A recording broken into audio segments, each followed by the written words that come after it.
Mais on parle de la vraie connaissance de la parole. On dit, vous connaîtrez la vérité. Et la vérité vous affranchira. C'est de comprendre les vérités. Beaucoup de personnes, plus même la Bible dit, les enfants des ténèbres sont plus sages que les enfants de la lumière. Comment les enfants des ténèbres sont plus sages que les enfants de la lumière? Les enfants des ténèbres ont développé pour expliciter, pour expliquer clairement. Vous expliquez clairement, je vous ai donné un exemple de quelque chose. Parce que dès que nous parlons des choses spirituelles, mais il y a des exemples qui sont pratiques. Et quand on parle de la délivrance, ça demande à ce qu'on explique à certaines réalités qu'on a pu vivre dans nos vies. Je vous ai dit ceci dernier. J'en ai vécu. J'ai vécu quelque chose où un homme partait. Parce que c'était fini, c'était la mort. Qu'est-ce qui s'est passé? Son propre fils. Parce que je vous ai dit, tel que nous sommes partis, nous sommes représentés par les ambassades de sang. Les ambassades, il y a toujours les ambassades. Aucune personne ne peut toucher à ta vie si cette personne n'est pas passée par ta famille. Il va toujours passer par un moyen ou un autre, de ta famille pour t'avoir. C'est pourquoi on ne pouvait pas toucher Jésus si on n'était pas passé par Judas. Judas faisait partie d'une famille qui était avec lui. Oh, mais c'est ça. Si on a touché à ta vie, sache qu'on est passé à quelque part. Et je vous ai donné cet exemple, j'ai dit, je vis cet homme partir, mais avec des prières. Heureusement, on a mené ses papas à la permanence, on priait. Pendant qu'on a commencé à prier, on a mobilisé une équipe de prières et de jeûnes. Et c'est maintenant sa propre petite sœur qui va crier. Je vais parler, je vais parler. On a dit, bon, alors c'est bien sérieux. Directement, c'est pourquoi il faut vraiment, quand nous entrons dans la dimension de l'esprit, entre bien-aimés, c'est merveilleux. Il y a une dimension que le diable ne maîtrise pas, c'est la dimension de l'esprit. Quand on a commencé, sa petite sœur a commencé à crier. Elle a fait tout ce qu'elle pouvait faire aux habits. Là, c'était vraiment Dieu qui s'est révélé. Il a commencé à parler. Il a dit, c'est moi qui est en train de tuer mon frère. C'est moi. On me dit, si je ne parle pas, je vais partir. Dieu donne encore cette dimension, cette portion. Les enfants de Dieu qui comprennent encore l'église, où quand on prie, Dieu parle, Dieu révèle. Nous sommes en train de fouiller, mais c'est possible.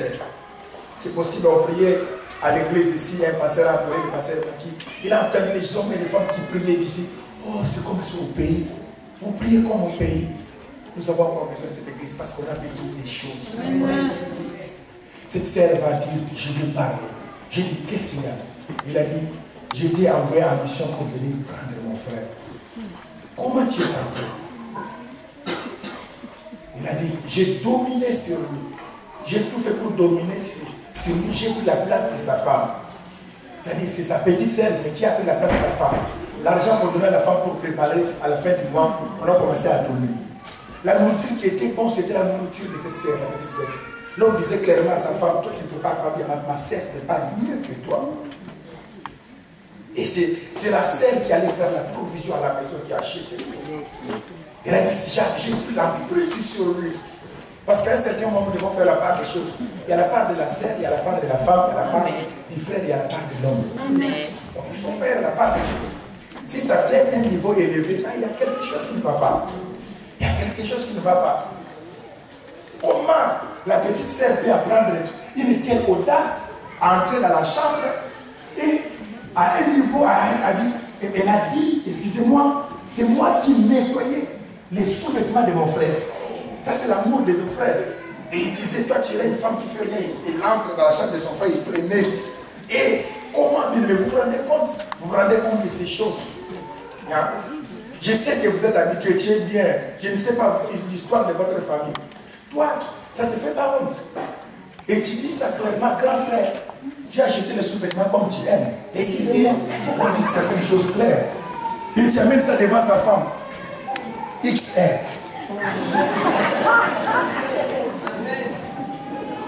Est-ce que tu vois là où tu es allé? Vous voyez qu'on a besoin de la révélation pour comprendre l'histoire des femmes de l'univers de Dieu. C'est clair.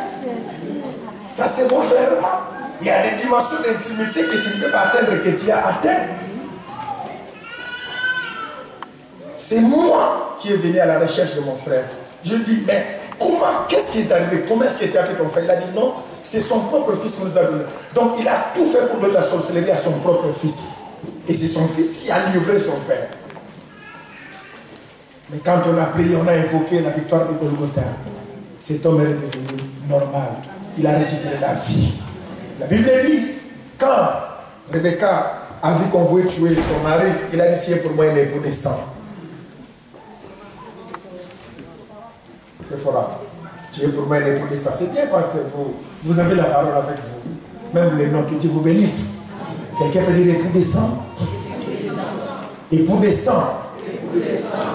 Il faut savoir réclamer. Tes enfants sont tes enfants. Ton mari, c'est ton mari. Ta femme, c'est ta femme. Ton frère, c'est ton frère. Il faut réclamer que c'est mes enfants. La sorcellerie n'entrera pas dans la vie de mes enfants.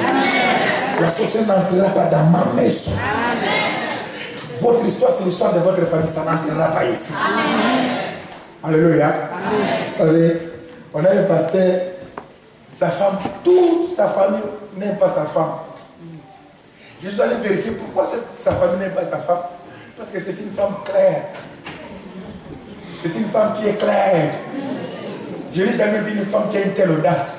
Je dis clairement, votre inceste, ça reste chez vous. Je ne veux pas l'inceste chez moi. Donc, voilà, c'est comme ça. C'est comme ça qu'elle parle.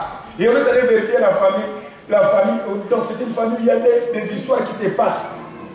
Il n'est pas qu'il y ait des progrès dans la vie. Ce sont des gens, des familles où si une personne trouve, tout le monde vient s'installer. Où on peut dormir dans une chambre, il y a les hommes et les femmes, grands frères, petites sœurs, dans une même chambre. Ils ont partagé des chambres dans une même chambre. Hein, dans une chambre, l'autre à gauche, à droite, à côté. Et ils n'ont pas honte. Quand on perd cette dimension de l'intimité, c'est-à-dire, il y a quelque chose de spirituel qui arrive. Il ne faut pas dire que nous aimons en famille. Vous êtes envoûtés. Vous êtes une famille en vous. Envoûtés. Parce que la vie, il se passe des choses. Ta sœur peut perdre une position quand elle dort. Tellement qu'elle ronfle. J'en ai vécu avec mes frères la permanence. Une fois, on dormait à la permanence, je me suis senti étouffé. Or, c'était un frère qui m'a mis son pied. J'ai senti, je me suis réveillé, j'ai vu, il y avait le pied du frère. Donc, ce qui s'est passé, le plan physique, ça peut se manifester parce que la subconscience travaille. Je me suis réveillé, j'ai vu, c'était le pied du frère. J'ai dit, toi, tu vas me tuer, ça va. Donc, alors, imaginez-vous, bien aimé. Il y a des réalités. Alors, quand on est envoûté, on va vous amener dans cette vie. Mais il faut qu'il y ait une personne qui se lève. Cette femme a dit, je connais l'histoire de votre famille. Pas chez moi. Alléluia. Laissez-moi vous dire quelque chose, mes amis. Laissez-moi vous dire quelque chose et nous allons prier pour libérer. Laissez-moi aller plus loin. Vous savez, Dieu, vous croyez que quand on accepte le Seigneur Jésus, ça sont les choses qu'on nous a trompées dans le passé. On nous a dit, viens seulement, le Seigneur va te guérir, va te donner. Depuis que tu es venu, le Seigneur t'a venu directement. Non. Chez Dieu, tu dois passer le désert. Il y a le même Dieu pour donner, il te laisse à un certain moment, tu traverses la souffrance. Comment toi tu peux faire une famille de personnes qui ont la facilité, c'est toi qui fais pour eux? Est-ce que tu comprends ces choses? C'est ça même. Tu fais une facilité, je vous donne le tout. Non. Même Dieu, il ne donne pas facilement. Il faut que tu apprennes à tes frères comment travailler, comment chercher. Même tes propres enfants, il faut les apprendre. Parce que Dieu a fait que les personnes atteignent le niveau. C'est pourquoi je vous ai dit ceci. Nous avions les catégories, les plans de Dieu. Dieu dit, je souhaite que tu prospères à tous égards et que tu sois en bonne santé.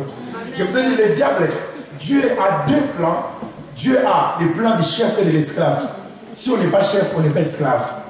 Mais le diable en a trois. Chef, esclave et opprimé. Il y a trois. Les trois que nous devons gérer, que nous devons étudier. La Bible dit ceci. Aussi longtemps que l'héritier est un enfant, il ne diffère de rien d'un esclave. Donc, si une personne ne connaît pas ses droits, il devient carrément esclave. Parce qu'on n'a pas la connaissance de ses droits. Et ce que j'ai constaté à l'église, beaucoup des enfants de Dieu prient, mais ils ne connaissent pas leurs droits. Un frère m'a parlé de quelque chose. Quand il me parlait, il ne savait pas que j'étais en train de tirer une leçon spirituelle. Quelle était cette leçon? Il m'a dit ceci. Mon chef a un problème. Je dis, quel est ce problème? C'est-à-dire, il y a son collègue de travail qui était condamné. Il y a eu quelque chose qui s'est perdu dans l'entreprise. Le chef a visé sa collègue. Il a dit, c'est toi qui as fait. Et sa collègue devait payer, on devait soutirer 200 € par mois. Elle a regardé, elle a dit, mais c'est sans raison. Comment? Et là, elle a cherché son avocat. L'avocat a écrit. Après, il y a un jugement. Le jugement, on a vu que les chefs, parce qu'il n'y a pas de preuves, on a demandé des preuves que c'est elle qui a volé. Il n'y a pas de preuves. On l'a dit, tu dois payer tout ce que tu as fait. Tu dois payer, si c'est 40 000. Pourquoi? Parce qu'elle a reconnu les droits. Et ce qui m'a beaucoup touché, c'est quoi? J'ai posé la question, frère, est-ce que ta collègue continue à travailler? Oui. Et on lui a déjà donné 20 000, mais elle continue dans la même entreprise. Parce qu'elle a reconnu son droit. Bien que elle continue à travailler. Moi, je continue par rapport au contrat que j'ai signé, mais les 20 000, tu dois payer. Elle a payé, le chef a déjà payé 20 000. Il faut payer encore les 20 000. Il continue à travailler dans la même entreprise. Et la fiche de paie tombe toujours.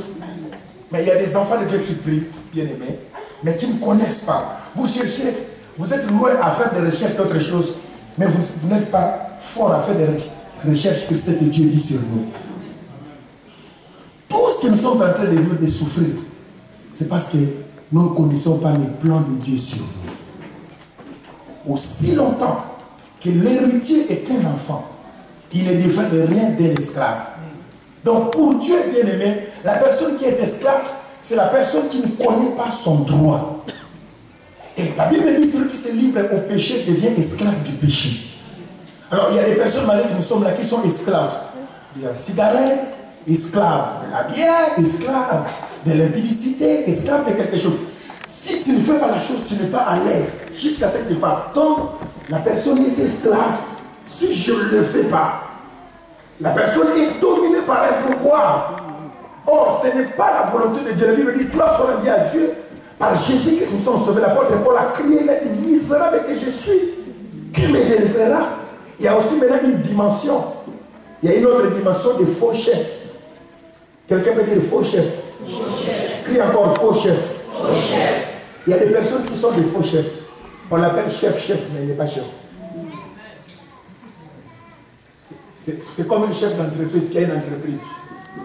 Mais à la fin du mois, tout ce qu'il reçoit, lui, il ne fait que payer au travailleur. Lui-même, il n'a rien. C'est un faux chef. On lui a donné l'étiquette de chef, mais il n'est pas chef. Tu as déjà vu un chef qui paye les autres, lui-même n'est pas payé. Et ses ouvriers sont bien, ils achètent des histoires. Lui, le chef, il n'achète pas. Donc, tu as l'étiquette de faux chef. Tu es chef esclave. Quelqu'un peut dire chef esclave. Alléluia. Amen. Alors, le diable, connaissant un peu ces choses, le diable a changé ces choses. C'est pourquoi, bien aimé le Seigneur, je dis ceci à l'église. Nous aurons 3 jours de retraite ensemble. Nous allons parler des choses qui sont pratiques.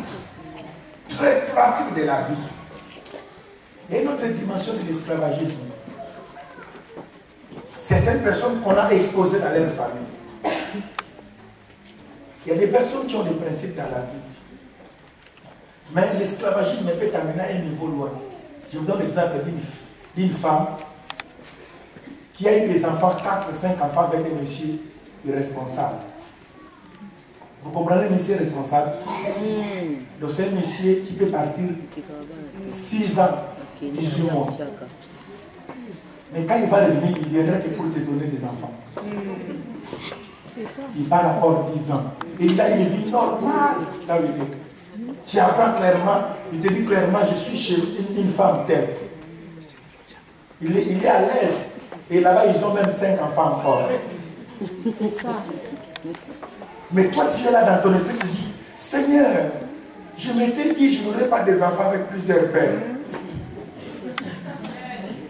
Mais tu es en face d'une réalité. Alléluia. Amen. Alléluia. Amen. Je dis, il y a certaines profondeurs de la vie. Si on n'aide pas nos frères, nos sœurs, vous allez voir, il y a des personnes, malgré que nos prières, ce sont des malheureux. Mais l'apôtre Paul a dit, misérable que je suis, qui m'aide.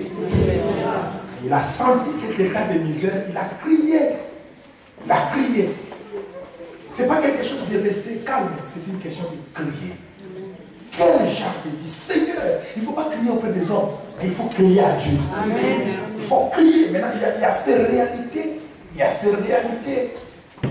Ces réalités de la vie. Il y a des hommes conscients, il y a aussi des hommes inconscients. Les hommes conscients, ce sont des personnes qui savent ce qu'ils font. Il y a aussi des femmes conscientes et inconscientes. Ils savent bien ce qu'ils font. Ils savent ce qu'il est en train de te faire. La personne qui a maîtrisé le système de la vie. Alléluia. Amen. Alléluia. Amen. Nous allons nous arrêter, mais nous entrerons dans cette profondeur des choses. Il y a des papas qui nous ont appris certaines choses. Il y a des hommes et des femmes qui nous ont appris certaines choses. Mais il faut qu'il y ait la conscience de l'Esprit de Dieu qui travaille en nous.